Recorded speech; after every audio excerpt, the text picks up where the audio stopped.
এগুলো উচিত না। কাবা শরীফে যান, আপনার তো ভাবা উচিত আল্লাহ আপনার কপালে কবুল করেন সেই জায়গাটা। পয়সা থাকলে কাবা শরীফে যাওয়া হয় না, নসিবে থাকলে হয়। সমাজে ঘুরে দেখে দেখে যান, কত কোটিপতি কাবা শরীফে যাওয়ার সুযোগ পায়নি, ভ্যান চালিয়ে খায়, আল্লাহ ওনাকে কাবা শরীফ ঘুরিয়ে দিয়েছে। চলে বলেন, এটা কিসমতের ব্যাপার। আমাদের অভ্যাসটা একটু খারাপ, খালি জেদ্দা এয়ারপোর্টে নেমেছে গায়ে হেরাম, এখনো কাবা শরীফ দেখেনি। তার আগেই 5টা বাঙালি হাজি থেকে দূরে গল্প করছে, টুকটুকু চলে গেছে। কোথা থেকে এলেন? আমরা তো দত্তপুকুরে ওইখান থেকে এসেছি। ও আপনারা? আমার পশ্চিম বাংলার অমুক জেলা থেকে। ও কিছুক্ষণ বন্ধু প্রতি গল্প জমিয়ে খানিকক্ষণ পরে বলছে আপনাদের ক টাকা করে নিল, কথা বলে না। এখন কাবা শরীফ দেখেন, ওনার টাকার হিসাব শুরু হয়ে গেছে। যদি 2-3 হাজার কম বেশি হয়েছে, কাবা শরীফে যাবার আগে 3 বার হয়ে গেল ট্রাভেল এজেন্সির সাথে। নাউজুবিল্লাহ বলেন। কাবা শরীফ তওয়াফ করতে করতে দোয়া মনে নাই, সাফা মারওয়া সাইকেল থেকে দোয়া পড়ে না। 5টা বাঙালি দেখে বলছে হোটেলটা কোথায় পড়েছে আপনাদের? আমাদের হোটেলটা অনেক ট্রাভেলসটা আমাদের একটা মিথ্যা কথা বললো, আর খাওয়া দাওয়া একদম বেকার। কেমন খাওয়া দিচ্ছে আপনাদের? তাই নাকি? বুফে সিস্টেমে খাওয়া আপনাদের, এত কিছু। নাউজুবিল্লাহ বলেন। আপনি ওখানে খেতে গেলে একটা পলিথিনে 15-20টা খাজুর নিয়ে ওই কাঁধের ব্যাগে ঢুকিয়ে রাখবেন। খিদে লাগলে টুক করে বসে একটা খাজুর খেয়ে 2-3 গ্লাস আবেদ জামসায় পানিটা দাঁড়িয়ে পান করবেন। কিসের খাওয়া? যেখানে 1 রাকাত নামাজ পড়লে 1 লক্ষ রাকাত নামাজের সওয়াব। ধরে বলে উনি ওখানে গিয়ে তরকারি হিসাব করছে, কেমন তরকারি দিচ্ছে আপনাদের। নাউজুবিল্লাহ বলেন। লা হাওলা ওয়ালা কুওয়াতা ইল্লা বিল্লাহ। আদবের অভাব এগুলো আমাদের। তারপরে এটা ভাববেন না কোন ট্রাভেলস এজেন্সি যদি আপনাকে এই প্রতিশ্রুতি দিয়ে নিয়ে যায়, ওখানে যদি কম তার থেকে দেয় বা বিয়াদবি করে, ছাড় পাবে না। আল্লাহর হাজিদের সাথে বিয়াদবি, আল্লাহর মেহমান নবীর মেহমানের সাথে বিয়াদবি করে কোনদিন রেহাই পাবে না। কি ভাবছেন আপনি? এখানে দোয়াও বেশি, যেখানে বদদোয়াটাও বেশি মনে রাখবে। যেখানে দোয়াও তাড়াতাড়ি কবুল হয়, সেখানে বদদোয়াও তাড়াতাড়ি কবুল হয়ে যায়, মনে রাখবেন। 5টা হাজিকে নিয়ে গিয়ে কষ্ট দিচ্ছ, কথা বলে গেলে এত কাছে রুম দেবো, 1.5 কিলোমিটার দূরে রুম দিচ্ছ, বুড়োগুলো একবার সারাদিন 1 রাকাত 1 ওয়াক্ত নামাজে 4 ওয়াক্ত আসে না, কষ্টে আসতে পারে না। আল্লাহর দরবারে এর হিসাব আপনাকে দিতে হবে। কিছু কিছু ট্রাভেলস শুরু করে দেয়, বলুন নাউজুবিল্লাহ। কিছু কিছু ট্রাভেলস হাজিদের কাছ থেকে টাকা তুলে গায়েব হয়ে যাচ্ছে, হাজিদের নিয়েই যাচ্ছে না। নাউজুবিল্লাহ বলেন, আস্তাগফিরুল্লাহ বলেন। আল্লাহ জালেমদের হাত থেকে আল্লাহ হেফাজত করে। বলুন এরা এক একটা জালেম, এরা এক একটা জালেম। এদের উপর আল্লাহ লানাত। যারা আল্লাহর কাবা নবীর দরবারে মেহমান হিসেবে নিয়ে যাওয়ার নিয়ত করে হাজিদের কাছ থেকে টাকা তুলে নিরীহ লোকগুলোকে ধোঁকা দিয়ে দেয়, ওদের উপর আল্লাহ লানাত। ওরা এক একটা জালেম তৈরি হয়েছে। হাওলা ওয়ালা কুওয়াতা ইল্লা বিল্লাহ। আমাদের নবী 1000 সাহাবা গেলে যুলহুলাইফা ইহরাম করতেন। সুবহানাল্লাহ। আল্লাহ নবী যাবেন, খবর পেলেন কাফেররা রাস্তা আটকেছে। নবী পথটা চেঞ্জ করে চলে গেলেন হুদাইবিয়া। ওই রাস্তাতে যাবে, নবীকে হুদাইবিয়া করে ঢুকতে দেব না, হবে না। আল্লাহ নবী হযরত উসমানকে ডাক দিয়ে দিলেন, ও বাবা উসমান রাদিয়াল্লাহু তাআলা, একটু চলে যাও বাবা, মক্কা শরীফে যাও বাবা, কুরাইশে বুঝাকে নাও আমি নবী আল্লাহ কাবাকে তওয়াফ করতে এসেছি, আমি নবী ঝগড়া করতে আসি না। কে হযরত উসমান আল্লাহ নবী জানিয়ে দিলেন, আল্লাহ নবী শুনিয়ে দিলেন, ও বাবা উসমান রফিকি ফিল জান্নাত, তুমি বলে আল্লাহ পাকের জান্নাতে আমি নবী আমার সাথে। জনে বলুন সুবহান, আর একটু জনে বলুন সুবহান। কে হযরত উসমান হযরত আবু বকর সিদ্দিক রাদিয়াল্লাহু তাআলা আনহু জামানায় মক্কা শরীফে খরা হয়ে গেল, মদিনা শরীফে খরা হয়ে গেল।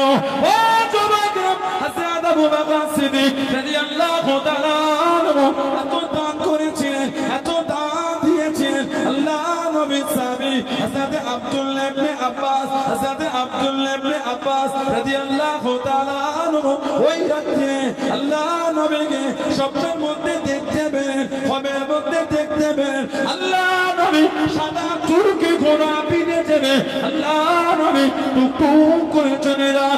ও যুবকেরা, হযরত আব্দুল্লাহ ইবনে আব্বাস রাদিয়াল্লাহু তাআলা আনহু আল্লাহ নবীর সামনে চলে গেলেন। আল্লাহ নবী কাছেতে দাঁড়িয়ে গেলেন, ইয়া রাসূলুল্লাহ হাবিবাল্লাহ, ইয়া রাসূলুল্লাহ হাবিবাল্লাহ, আল্লাহ পাকের নবী হুজুর বিয়াদি মাফ করুন, হুজুর আপনি একটু দাঁড়িয়ে যান, হুজুর আপনি একটু দাঁড়িয়ে যান, কতদিন আপনাকে দেখিনি হলো, আপনার জন্য জানটা কানে, আপনার জন্য মনটা কানে, হুজুর আপনাকে দেখি হুজুর আপনার সাথে দুটো কথা বলি। আল্লাহ নবী জানিয়েছেন, আল্লাহ নবী শুনিয়েছেন, ও বাবা আব্দুল্লাহ ইবনে আব্বাস রাদিয়াল্লাহু তাআলা আজকে নয় বাবা, অন্যদিন হবে বাবা। আমি নবী, আমার বড়টা তারা আছে, আমি নবী, আজকে আমার বড়টা তারা আছে। ইয়া রাসূলুল্লাহ হাবিবাল্লাহ, হুজুর আপনি একটু দাঁড়িয়ে না, আপনার সাথে দুটো কথা বলি। আল্লাহ নবী জানিয়েছেন, আল্লাহ নবী শুনিয়েছেন, ও বাবা আব্দুল্লাহ ইবনে আব্বাস, আমার উসমান আল্লাহ দ্বীনের জন্য এত দান করেছে বাবা, এত দান দিয়েছে বাবা, আল্লাহ রাব্বুল আলামিন এত খুশি হয়ে গিয়েছে, এতটা রাজি হয়ে গেলেন, আল্লাহ রাব্বুল আলামিন আমার উসমানের জন্য আল্লাহ পাকে জান্নাতে ওলিমার ব্যবস্থা করেছে। আমি নবী আল্লাহ জান্নাতে আমার উসমানের ওলিমায় হাজিরা দিতে যাচ্ছি। জোরে বলুন সুবহান, আর একটু জোরে বলুন সুবহান। এত দান উসমান করেছে, জান্নাতে উসমানের ওলিমার ব্যবস্থা হয়েছে। সুবহানাল্লাহ বলে, আমি নবী একটু জান্নাতে যাচ্ছি উসমানের ওলিমায় হাজিরা দিতে। সুবহানাল্লাহ বলবেন না? নবী বলেছেন, উসমান তোমার ব্যবহারে আল্লাহর ফেরেশতারা লজ্জা পায়। সুবহানাল্লাহ বলে, এত মধুর ব্যবহার, এত বিনয়। আজকে কিতাব পড়ছেন আস্তে আস্তে রাস্তায়, নবীর উম্মতের মধ্যে সবথেকে, নবী সাহাবাদের মধ্যে সবথেকে তিনজন এত নরম বিনয়, এত জানারা জীবনও মিথ্যা বলে না, যেটাই বলতে সত্য বলতে, আর কারোর কাছ থেকে যেটা শুনতে সত্যই শুনতেন, ওরা ভাবতে সত্যই বলছে। বলে আস্তাগফিরুল্লাহ, নবী অন্য সাহাবারা মিথ্যা বলে এটা বলি, কিন্তু তিনজন, তার মধ্যে একজন হলেন হযরত উসমান রাদিয়াল্লাহু। প্রথম নম্বর জানার নাম এসে উনি হলেন আবু বকর সিদ্দিক। জোরে বলো, আরেক জোরে বলা গেল না? তার মধ্যে আরেকজনের নাম হযরত আবু উবাইদা ইবনে জাররাহ রাদিয়াল্লাহু তাআলা আনহু। আবু উবাইদা ইবনে জাররাহ আমার নবীর সাহাবী ছিলেন, যেটা বলতেন সত্য বলতেন, যেটা শুনতেন ভাবতেন সত্যই শুনছি। এত বিনয়। হযরত ওসমান ইবনে আফফানকে নবী পাঠালেন, মক্কা শরীফে গেলেন, কুরাইশ লিডারদের সাথে কথা বলে, একটাই কথা, এবছর হবে না, আগামী বছর। তবে ওসমান, তোমার সাথে আমাদের একটা সম্পর্ক আগাগোড়াই ভালো, আর তুমি ইহরাম পরে আছো, আর ওই দূরে কাবা শরীফ দেখা যায়, এত কষ্ট করে যখন এসেছো কাবা শরীফটা একটু তওয়াফ করে যাও। কি মানা? ওসমান ইবনে আফফান বলে, তওয়াফ তো করব, তবে একা না, কাবা শরীফ দেখলেও তওয়াফ করবো না। কেন? এখন তো আর আমার সাথে নবী নাই। আমি উসমান আল্লাহর কাবাকে তখনই তওয়াফ করব যখন আমার সামনে আল্লাহর রাসূল থাকবে, মানে আমি নবী পাকের সাথেই তওয়াফ করব, নবীকে রেখে তওয়াফ করব না। জোরে বলুন না সুবহানাল্লাহ। নবী পাকের সাথে কাফেরদের চুক্তি হয়ে গেল, ওটাকে হুদায়বিয়ার সন্ধি বলা হয়। এবছর যাওয়া হবে, আগামী বছর আসবেন, 3 দিনের বেশি থাকতে পারবেন না। অস্ত্র একটা আনবেন, খাপের বাইরে বার করতে পারে। যার একটা চুক্তি ছিল, আমাদের মধ্যে 10 বছর যুদ্ধ বিগ্রহ অশান্তি ঝগড়া হবে না। যার একটা চুক্তি ছিল, মক্কা শরীফের কোন লোক যদি মদিনা শরীফে চলে আসে, ওই ব্যক্তিটাকে আমাদের মক্কা শরীফে ফিরিয়ে দিতে হবে। তবে মদিনা শরীফের কোন লোক যদি মক্কা শরীফে চলে আসে, ওই ব্যক্তিটাকে ফিরিয়ে দেবো না। সাহাবারা বলে, হুজুর এটা কি করে চুক্তি হয়? ফিরালে উভয় ফিরাবো না, ফিরালে উভয় ফিরাবো না। হুজুর এটা মানা যাচ্ছে। নবী বলছেন, বাবা বসো, হুজুর বিয়াদে মাফ চাই। নবী তো নিজের থেকে করছেন না। আল্লাহ কোরআন শরীফে বলেছেন, ওমায়ানতিকু আনিল হাওয়া ইন হুয়া ইল্লা ওয়াহয়ুন ইউহা। আমার হাবিব নিজের থেকে কিছুই করে না, কিছুই বলে না। যেটা আমি আল্লাহ ওয়াহী করি ওটাই আমার হাবিব বলে। জোরে বলুন সুবহানাল্লাহ। চুক্তি হয়ে গেল। এর 2-1 বছরের মধ্যে মক্কা শরীফ থেকে চলে এসে হযরত আবু বসির রাদিয়াল্লাহু তাআলা জানার হাতেতে চেন দিয়ে, শিকল দিয়ে ওনাকে বেঁধে রাখা হতো। জানাকে শিকল দিয়ে বেঁধে রাখতো। মক্কা শরীফ ছুটিয়ে কোন ক্রমে এসেছে, মদিনা শরীফের রাস্তায় খালি রক্ত ঝরেছে। হযরতে আবু বসির রাদিয়াল্লাহু আনহু আল্লাহ নবীর সামনে চলে গেলেন। ও জওয়াকে আল্লাহ নবীর কাছে দেখি দাঁড়িয়ে গেলেন, আল্লাহ নবীর সামনে চলে গেলেন। আসসালামু আলাইকা ইয়া রাসূলুল্লাহ, নবী বললাম। আল্লাহ নবী সালামে জবাব খানা দিয়ে, আল্লাহ নবী উত্তর খানা দিয়ে, ইয়া রাসূলুল্লাহ, নবী বললাম। আল্লাহ পাকের নবী আমি আবু বসির রাদিয়াল্লাহু তাআলা মক্কা শরীফ থেকে এসেছি হুজুর, মক্কা শরীফ থেকে এসেছি হুজুর, আমি মুসলমান হয়ে গিয়েছি। হুজুর আমাকে চেন দিয়ে বেঁধে রাখে, হুজুর আমাকে শিকল দিয়ে বেঁধে রাখে, হুজুর আমি ছুটিয়ে চলে এসেছি। আর আমি মক্কা শরীফে যাব না, আর আমি মক্কা শরীফে ফিরবো না। হুজুর আমি আপনার কাছে থাকতে চাই, হুজুর আপনার দরবারে থাকবো বলে এসেছি। সব ছেড়ে চলে এসেছি, আর আমি মক্কায় যাব না, আর আমি মক্কা শরীফে ফিরবো না। আল্লাহ নবী নূরের চক্ষু থেকে টপ টপ করে পানিটা গড়িয়ে গড়িয়ে চলে যায় হযরত আবু বসির কানে। আল্লাহ নবী কানে, ইয়া রাসূলুল্লাহ, নবী আল্লাহ, আল্লাহ পাকের নবী আর আমি মক্কা শরীফে যাব না, আর আমি মক্কা শরীফে ফিরবো না। সব ছেড়ে চলে এসেছি। আল্লাহ নবীর সাথে কথা বলে আল্লাহ নবীর নূরের চক্ষু থেকে টপ টপ করে পানিটা গড়িয়ে গড়িয়ে চলে যায়। ওই জওয়াকে আল্লাহ রাসূলের সাহাবী হযরত আবু বসির রাদিয়াল্লাহু তাআলা আনহুর পিছনে দুজন কুরাইশ দাঁড়িয়ে গেল। দুজন কুরাইশ দাঁড়িয়ে গিয়ে আল্লাহ নবীকে জানিয়ে দিয়ে, ও হযরত মুহাম্মদ সাল্লাল্লাহু আলাইহি ওয়াসাল্লাম, আপনি যে ওয়াদা করেছেন, আপনি যে আমাদের জবান দিয়েছেন, আপনি যে আমাদের সাথে ওয়াদা করেছেন মক্কা শরীফে কেউ চলে এলে আপনি তাকে ফিরিয়ে দেবেন, আপনি তাকে পাঠিয়ে দেবেন। আবু বসির মক্কা শরীফ থেকে চলে এসেছে, আপনি তাকে আমাদের কাছে তুলে দাও, আপনি তাকে আমাদের কাছে উঠিয়ে দাও। হযরত আবু বসির কানে, ইয়া রাসূলুল্লাহ, হাবিবাল্লাহ, ইয়া রাসূলুল্লাহ, হাবিবাল্লাহ, হুজুর বিয়াদি মাফ করুন, হুজুর আমি যাব না, হুজুর আমি আর মক্কায় ফিরবো না, আমি আপনার কাছে থাকবো বলে এসেছি। সব ছেড়ে চলে এসেছি হুজুর, আমি আপনার দরবার থেকে আর যাব না, আমি আপনার কাছে থাকবো বলে এসেছি। এরা আমাকে বড্ডা মারে, চেন দিয়ে বেঁধে রাখে, শিকল দিয়ে বেঁধে রাখে। ও জওয়াকে আল্লাহ নবী চোখ ভরা পানিলে কেঁদে কেঁদে জানিয়ে দেন, আল্লাহ নবী শুনিয়ে দেন, ও বাবা আবু বসির চলে যাও, চলে যাও, আমি রাসূলুল্লাহ তোমার রাখতে পারবো না, আমি নবী তোমার আটকাতে পারবো না। আমি নবীতে ওয়াদা করেছি, আমি নবীতে জবান দিয়েছি, মক্কা শরীফের কেউ চলে এলে আমি নবী তাকে পাঠিয়ে দেবো, আমি নবী তাকে পাঠিয়ে দেবো। ও বাবা আবু বসির চলে যাও, চলে যাও, আমি রাসূলুল্লাহ তোমায় আটকাতে পারবো না। হযরত আবু বসির কানে, ইয়া রাসূলুল্লাহ, হাবিবাল্লাহ, ইয়া রাসূলুল্লাহ, হাবিবাল্লাহ, হুজুর আমি যাব না হুজুর, হুজুর আপনার কাছে থাকবো হুজুর। আল্লাহ নবী চোখ ভরা পানিতে জানিয়ে দিয়ে, ও বাবা আবু বসির আমি রাসূলুল্লাহ জানিয়ে দিলাম, আমার তরফ থেকে একদিন তুমি দাওয়াত পাবে। জনে বলুন সুবহান, আর একটু জনে বলুন সুবহান। নবীর সামনে দাঁড়িয়ে খালি কাঁদছে, আহা কি ঈমান সাহাবাদের।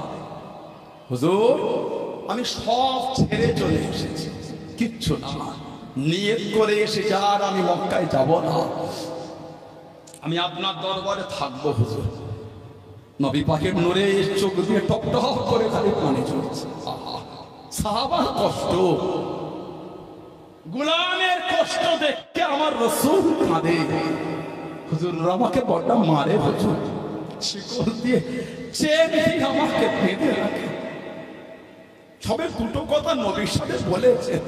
মক্কা শরীফ থেকে দুজন কুরাইশ পিছনে দাঁড়িয়ে বলছে, আয় হযরত মুহাম্মদ সাল্লাল্লাহু আলাইহি ওয়াসাল্লাম, আপনি যে ওয়াদা করেছেন, আপনি তো আমাদের সাথে জবান দিয়েছেন মক্কা শরীফের কেউ এলে আপনি পাঠিয়ে দেবেন, আবু বসিরকে পাঠিয়ে দেন। আল্লাহ নবী নূরের চোখ দিয়ে টপ টপ করে পানি ঝরে। হযরত আবু বসির কাঁদে আর বলে, হুজুর আমাকে পাঠাবেন না হুজুর, এরা আমাকে বড় কষ্ট দেয়, হুজুর এরা আমাকে চেন দিয়ে বেঁধে রাখে, হুজুর আমি আর আপনার দরবার থেকে যাব না, সব ছেড়ে চলে। আল্লাহ নবী কাঁদছেন আর বলছেন, আবু বসির আমি রাসূল তোমায় রাখতে পারবো না, আমি নবী এদের সাথে আমি নবী এদের সাথে সওয়াল দিয়েছি, কেউ যদি চলে আসে আমি রাসূল তাকে পাঠিয়ে দেবো, তুমি চলে যাও বাবা, তুমি চলে যাও। কিছুটা ঘিসে ঘিসে টেনে নিয়ে গেছে, আবার নবীর দিকে দেখছে না, কাঁদছে। হুজুর আমাকে পাঠাবেন না ইয়া রাসূলুল্লাহ, হুজুর আমি বড় কষ্ট করে এসেছি, হুজুর সব ছেড়ে চলে এসেছি, আমাকে পাঠাবেন না হুজুর, আমি আপনার কাছেই থাকবো। নবী দূর থেকে বলছে বাবা চলে যা, আমি রাসূল বলছে আমার দাওয়াত তুমি একদিন পাবে বাবা, বলুন না সুবহানাল্লাহ। হযরত আবু বসির আমার রাসূলের যে চোখের আড়াল হয়েছে, আমার নবী কাঁদতে কাঁদতে জমিনে বসে গেলেন। নবী পাকের নূরে চোখ দিয়ে টপ টপ করে পানি ঝরছে, কাঁদছেন। সাহাবারা বলছেন ইয়া রাসূলুল্লাহ, কিতাবে এসেছে মদিনা শরীফের এমন কেউ ছিল না সেদিন জানার চোখে পানি ছিল না, যেন মনে হচ্ছে গোটা মদিনা শরীফই কাঁদছে। আল্লাহ রাসূল বলে বাবা আমি তাকে কি করে আটকাই বাবা, আমি নবী তো আমার ওয়াদার খেলাফ করতে পারবো না। হযরত আবু বসিরকে নিয়ে গেলেন, বেশ কিছুটা গিয়ে যুলহুলাইফার কাছে কাছে গিয়ে বসেছে, একটু রেস্ট নিচ্ছে। কাফের, জাহান্নামী কাফের কাটা ঘায়ে নুনের ছিটা দিয়ে বলছে আবু বসির, যে নবী ভালোবাসা তুমি এত কষ্ট করে চলে এলে সেই নবীও তোমায় জায়গা দিল না, যেই নবীকে ভালোবেসে এসেছো তিনিও জায়গা দেন। কি ইমাম সাহাবা। হযরত আবু বসির বলে এই কাফের, আমার নবীর ওপর আমার যা ভালোবাসা ছিল ভালোবাসাটা আরো বেড়ে গেল, বলুন সুবহানাল্লাহ। আমার নবী আমার এত কষ্ট দেখেছে কিন্তু নবী ওয়াদা ভঙ্গ করে, সুবহানাল্লাহ বললেন না। নবীকে যা ভালোবাসা না দেখে, আমার নবীকে না দেখে যা ভালোবেসেছি, আমার নবীকে দেখে নবীর এই কাজ থেকে আমার মহাব্বত আরো বেড়ে গেল। কেন? আমার নবী যে নবীর ওয়াদার উপরে মজবুত আছে, জোরে বলুন সুবহানাল্লাহ। নবীর জবানের খেলাফ করে, সুবহানাল্লাহ বললেন না। সাহাবাদের কি ঈমান। কিতাবে এসেছে আল্লাহর নবী সাহাবাদের যুদ্ধের ময়দান থেকে ফিরেছেন, সবে মাত্র নবী এসেছেন মদিনা শরীফ। আহা, সবে এসেছে, কোন সাহাবার আগুল কাটা, কার হাত কাটা, কার হাত নাই, কার পা নাই, কার মুখে রক্ত, কার শরীরে রক্ত, কার মুখ কাটা, শরীর কাটা, কার শরীরে তীর। সাহাবাদের বাপ মা বিবি ছেলে মেয়ে ভাই বোন আত্মীয় স্বজন সব পথে বসে আছে, এই আসে এই আসে এই আসে, গোটা সাহাবাদের শরীরে রক্ত লাগা।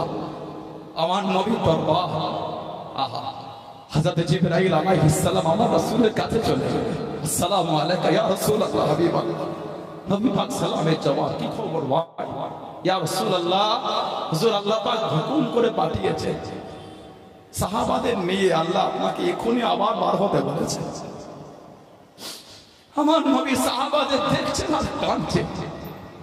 জিবরাইল, আমি রাসূলুল্লাহ, আমার সাহাবারা এখনো ঘরেও যায় না, সবে মাত্র যুদ্ধের ময়দান থেকে ফিরেছেন, আমার সাহাবাদের সব শরীরে রক্ত লাগা, কার হাত নাই, কার পা নাই, কার শরীরে রক্ত, কার শরীর কাটা, কার মুখ কাটা, কার কান কাটা, কার শরীরে ক্ষত বিক্ষত। আমার সাহাবারা এখনো কেউ ঘরেও যায় না। দুদিন পরে গেলে হতো না? ইয়া রাসূলুল্লাহ, হুজুর আল্লাহ হুকুম পাঠিয়েছে। আমার নবী সাহাবাদের ঢেকে বলছিল, ও আমার সাহাবারা, আল্লাহ হুকুম পাঠিয়েছে, এখন বার হতে হবে। সাহাবাদের রাগ নাই, কষ্ট নাই, বিরক্ত নাই, দুঃখ নাই, কিচ্ছু নাই। আমার নবীর দিকে তাকিয়ে ওই রক্তমাখা শরীরে ঘেঁষে ঘেঁষে বলছে, ইয়া রাসূলুল্লাহ, হুকুম যদি আল্লাহর হয়, খুশি যদি আল্লাহ রাসূল হয়ে যায়, হুজুর এই রক্তমাখা শরীরে হুজুর আমরা আবার যেতে রাজি আছি। জোরে বলেন না সুবহানাল্লাহ। কি ঈমান সাহাবাদের! আল্লাহ ওনাদের উপর এত খুশি হয়েছে, আল্লাহ পাক সাহাবাদের সামনে বলেছে রাদিয়াল্লাহু আনহুম ওয়া রাদু আন, তাদের উপর আমি আল্লাহ খুশি, তারাও আমি আল্লাহ আমার উপরে খুশি। জোরে বলবেন না সুবহানাল্লাহ। সবে মাত্র নবী সাহাবাদের নিয়ে সামান্য রাস্তা, সামান্য পথ পার হয়েছে। জিবরাইল আলাইহিস সালাম আমার নবীকে সালাম দিয়ে বলছেন, ইয়া রাসূলুল্লাহ, হুজুর আর যাওয়া লাগবে না, আল্লাহ পাক হুকুম করেছেন, আল্লাহ আপনার সাহাবাদের উপর খুশি হয়ে গেছে। জোরে বলুন সুবহানাল্লাহ। সেই সাহাবাদের দিকে দেখেন, তাদের জীবনী পড়েন, তাদের জীবনী পড়েন, তাদের জীবনী পড়েন। সুদের ব্যবসা করে রাসূলুল্লাহর গোলাম হওয়া যায় না, লটারির টিকিট কেটে রাসূলুল্লাহর গোলাম হওয়া যায় না, বাপ মাকে পেটে রাসূলুল্লাহর গোলাম হওয়া যায় না, মিথ্যা বলে রাসূলুল্লাহর গোলাম। হাদিস শরীফে এসেছে যে ব্যক্তি মিথ্যা বলে তার এত মুখ থেকে দুর্গন্ধ বার হয়, রহমতের ফেরেশতা দূরে চলে যায়। আবার মিথ্যা বলে, রহমতের ফেরেশতা আরো দূরে চলে যায়। আবার মিথ্যা বলে, রহমতের ফেরেশতা আরো দূরে চলে যাবে। এই করতে করতে রহমতের ফেরেশতারা মৃত্যুদের কাছ থেকে অনেক দূরে সরে যায়। মিথ্যা বলে রাসূলুল্লাহর গোলাম হওয়া যায় না। সমাজে ওয়াহিয়াতি নোংরামি করে রাসূলুল্লাহর গোলামের কাতায় দাঁড়ানো চায় না। সমাজে 16 আনা কবরস্থানটা গিয়ে দেখেন, সব আমাদের মুরব্বীগুলি কাতারে কাতারে ঘুমাচ্ছে। আহা, একদিন আমরাও কিন্তু তাদের বুকের কাছে গিয়ে যাবো। কিছু কিছু কবরের কাছে গিয়ে দেখবেন কবরের বাঁশগুলি সব ভেঙে ভেঙে ঢুকে গেছে। এই যে পানি হচ্ছে, সকালে পানি হলো, এখন আপনাদের 16 আনা কবরস্থানে গিয়ে ভাঙা কবরটা দেখে আসে, কবরের নিচে পানি জমে আছে। একদিন আমরা শোবো, আমাদের মধ্যেও অনেকের একদিন কবরের বাঁশ ভেঙে ঢুকে যাবে। আহা, পানি হলে একদিন আমাদের কবরও পানি জমবে। ভয় হয় না? সারা জীবন তো মাইকে শুনলাম অমুকের ছেলে অমুক মারা গেছে, বিশেষ ঘোষণা বিশেষ ঘোষণা বিশেষ। এই সকালবেলা কার মরণের খবর হলো রে? আহারে, কে মারা গেল রে? অমুক পাড়ার অমুকের ছেলে অমুক মারা গেছে, জোর মাগরিব বা জানাজা। একদিন আমাদের নামে হাঁকবে, লোক শুনবে। এতদিন লোকের হাঁকাটা আমরা শুনেছি, একদিন আমাদেরটা হাঁকবে, লোক শুনবে। সারা জীবন লোকের লাশ সাদা কাফন দিয়ে জড়িয়ে বিসমিল্লাহ কবরে নামিয়েছে, একদিন আমাদের লাশ লোক কাফন দিয়ে জড়িয়ে কবরে নামাবে। চিত্রটা কেমন বলেন তো? সেই সময়ের চিত্র, সেই সময়ের অবস্থাটা কেমন বলেন তো? আমরা নড়তেও পারবো না, চড়তেও পারবো, কথাও বলতে পারবো। আমাদের লাশ লোক কাফন জড়িয়ে নামাবে। ও, সারা জীবন লোকের কবরে আমরা 3 মুঠো করে মাটি দিয়েছি। দেন না, দেন না, কি বলে দেন? মিনহা মিনহা মিনহা বলে, মিনহা খালাকনাকুম ওয়া ফিহা নুঈদুকুম ওয়া মিনহা নুখরিজুকুম তারাতান উখরা। এটা কোরআন শরীফ সূরা তাহা 55 নম্বর আয়াত। ইদানিং নতুন করে আমাদের বাড়ি কিছু যুবক ছেলে তারা ফোন কেটে শিখেছে বলে এগুলো বলে মাটি দেওয়া যাবে না, ওদের বেদাত। আস্তাগফিরুল্লাহ, এই অভ্যাসটা ভালো না। আপনার যদি মনে হয় বিসমিল্লাহ বলে দেবেন, আলহামদুলিল্লাহ, তাই দেন, আপনি তাই দেন। কিন্তু ভিডিও দেখে বলে দিলেন দেওয়া যাবে না, দলিল নাই। কেন ভাই? কেন উম্মতের মধ্যে ঝগড়া লাগাচ্ছে? এতদিন যারাই ফতোয়া দিয়েছিল কবরের দিকে মুখ করে হাত তুলে মোনাজাত করা যাবে না, কদিন আগে বাংলাদেশের কিছু ভিডিও পেলাম, নেটে এলো, আপনারা মনে দেখেছেন, হেলিকপ্টার করে উড়ে উড়ে গিয়ে কবরের কাছে দাঁড়িয়ে দল বেঁধে কবরের দিকে মুখ করে হাত তুলে দোয়া করছে। দেখেছেন? দেখেছেন আপনারা? কেন ভাই? আপনি এতদিন কবর জিয়ারত করেন, আমার কোনো দুঃখ নয়, আজকে করছেন, আমার কোনো দুঃখ না, কিন্তু আমার বলার উদ্দেশ্য, এতদিন কেন বলে উম্মতের মধ্যে ঝগড়া লাগালেন কবর জিয়ারত দলিল নাই? এতদিন কেন বলে নিরীহদের মধ্যে কেন ফাসাদ করেছিলেন? নাই করলে বাস্ত করছে। সেদিন ফতোয়া দিয়েছিলেন কবরের দিকে মুখ করে জিয়ারত করা না যায়, আজকে নিজেই কবরের দিকে মুখ করে হাত তুলে দোয়া করছে। কেন সেদিন ঝগড়া লাগালেন উম্মতের মধ্যে? ঠিক বলছে না ভুল বলছে? সেদিন নাই করলেন, দুঃখ নাই, আজও করছেন, দুঃখ নাই, আলহামদুলিল্লাহ। করেন বা না করেন আপনার ব্যাপার। কেন উম্মতকে ঝগড়ার দিকে ঠেলে দিচ্ছেন? এতদিন যারাই বলেছিল বাৎসরিক মাহফিল করা যাবে না, এগুলো দলিল নাই, না যায়, আজকে তানারাই দিকে বাংলাদেশে বড় বড় আলেমদের নামে সব বাৎসরিক মাহফিল কায়েম করছে। করাতে কোনো দুঃখ নাই, খুশি আলহামদুলিল্লাহ। আমি আপনার বিরোধী করিনি, ভুল মানে করবেন না, কিন্তু আমার জানার ইচ্ছা এটাই, এতদিন কেন ফতোয়া দিয়েছেন এগুলো করা না যায়? সাধারণ কত লোক ঝগড়া করেছে বলেন তো? কথা বলে সাধারণ নিরীহগুলো কত ঝগড়া, এক পক্ষ করা এক পক্ষ না করা, উভয়ের মধ্যে ঝগড়া হলো। আজকে সেই লোকগুলোর কাছে আপনি কি মুখ দেখাবেন যখন আপনি কায়েম করতে বাৎসরিক মাহফিল? এগুলো উচিত না। আপনি বিসমিল্লাহ বলে কবর মাটি দেবেন, আলহামদুলিল্লাহ, তাই দেন, নাই বলছেন কেন? আর হাদিস শরীফের কিতাব আছে মুসনাদে আহমদ ইবনে হাম্বল, আর হাদিস শরীফের কিতাব মুস্তাদরাকে হাকিম, আর হাদিস শরীফের কিতাব সুনানুল কুবরা লিল বাইহাকি। আন আবি উমামা রাদিয়াল্লাহু তাআলা, হযরত আবি উমামা থেকে এসেছে, ক্বালা লাম্মা উদিয়াত উম্মে কুলসুম ইবনাতি রাসূলিল্লাহ সাল্লাল্লাহু আলাইহি ওয়াসাল্লাম ফিল কবর, নবী পাকের মেয়ে হযরত উম্মে কুলসুম রাদিয়াল্লাহু তাআলা আনহা তাকে কবরে রাখা হলো দাফনের জন্য। ক্বালা রাসূলুল্লাহ সাল্লাল্লাহু আলাইহি ওয়াসাল্লাম, আল্লাহ রাসূল বলেছেন মিনহা খালাকনাকুম ওয়া ফিহা নুঈদুকুম ওয়া মিনহা নুখরিজুকুম তারাতান উখরা। আল্লাহ নবী বলে নবী পাকের মেয়ের কবরে মাটি দিয়েছেন। জোরে বলে। আরেকটা কিতাব আল্লামা ইবনে কাসির রাহমাতুল্লাহ, আল্লামা হাফিজ ইবনে কাসির রাহমাতুল্লাহ তার তাফসীরের কিতাবে কোরআন শরীফ সূরা তোহা 55 নম্বর আয়াতের তাফসীর করতে গিয়ে একটা হাদিস শরীফ নকল করেছেন। অফি হাদিসিল্লাযী ফি সুনানের কিতাবে যিকির হয়েছে আন্না রাসূলুল্লাহ সাল্লাল্লাহু আলাইহি ওয়াসাল্লাম হাদারা জানাজা, নবী পাক একটা জানাজায় হাজির হলেন।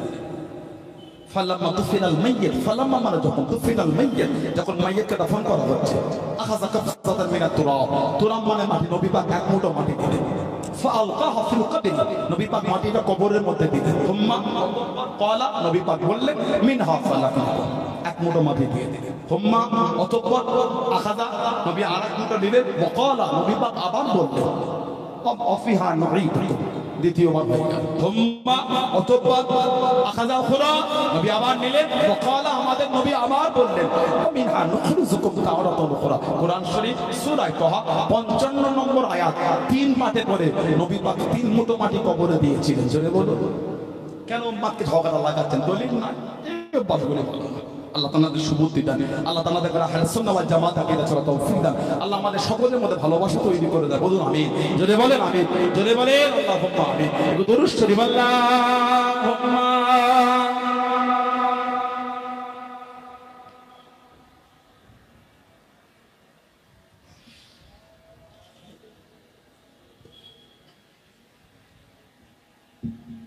আল্লাহুম্মা সাল্লি আলা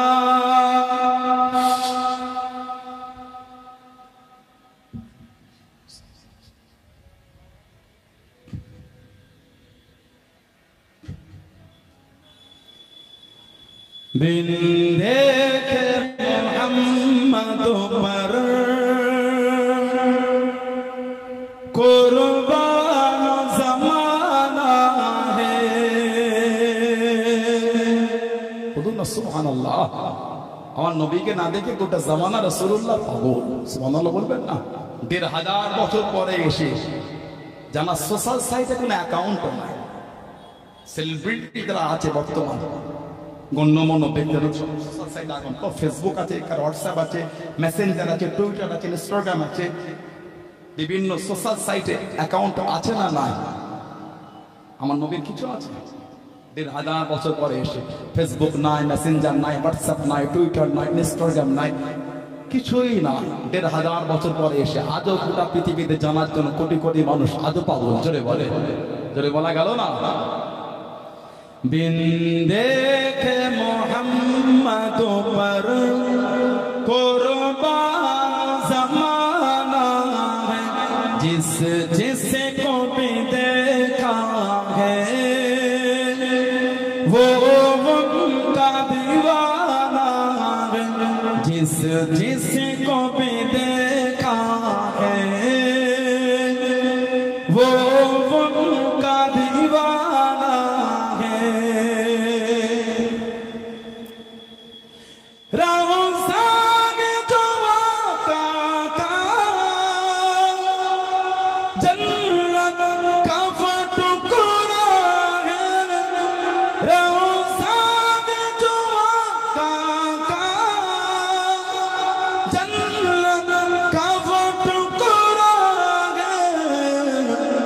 हुजरे में तो अम्मा के रहमत का खजाना है, हुजरे में तो अम्मा के रहमत का खजाना है। बिन देखे मोहम्मद पर कुर्बान ज़माना है, जिस जिसको भी